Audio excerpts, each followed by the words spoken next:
Ние сме Европа наместо да биде трибина каде ќе се промовираат придобивките од членството во Европската Унија, стана влез во предизборната кампања на СДСМ и според премиерот Димитар Ковачевски тука немало ништо чудно. Нормално било државните ресурси да се користат за тој неговата партија да се фалат, со како што самите ги нарекуваат успесите, во моменти додека рейтингот им е во слободен пат. Според него не било ништо чудно што првите минути од говорот речиси воопшто и да не спомена Европската Унија, туку говореше како растеле платите во период кога професорите се закануваат со штрајк, а растеле и пензиите во моменти кога пензионерите секој ден се на улица, барајки подобар живот. Се работи токму за тоа како што е насловот, значи да се приближи и да се има директен контакт со граѓаните, меѓутоа и со стопанството. Вчера гледате дека имаше и представник на компанија од стопанските комори, кои што исто така говореа, така да ова е дел од тоа што е, значи приближување на европските вредности,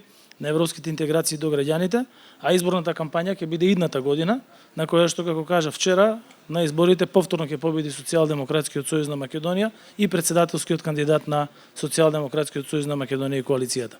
Ковачевски ги пофали организаторите на трибината, велејќи дека била организирана на високо ниво, бидејќи тој како премиер бил присутен таму. Останува да видиме како ќе биде организирана следната во Струмица, каде што нема да го гледаме Ковачевски.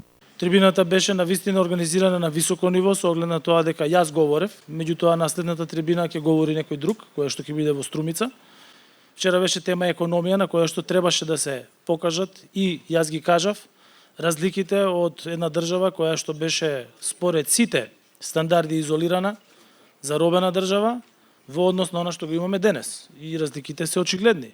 Инаку за кампањата Ние сме Европа во организација на Секретаријатот за европски прашања издвоени со 80.000 евра пари на граѓаните, а целта е на луѓето да им се представат придобивките од евентуално членство во Европската Унија. Сепак според она што можевме да го видиме на првата трибина, очигледно дека таа ќе биде влез во предизборната кампања каде власта своите партиски трибини почна да ги финансира со државни пари.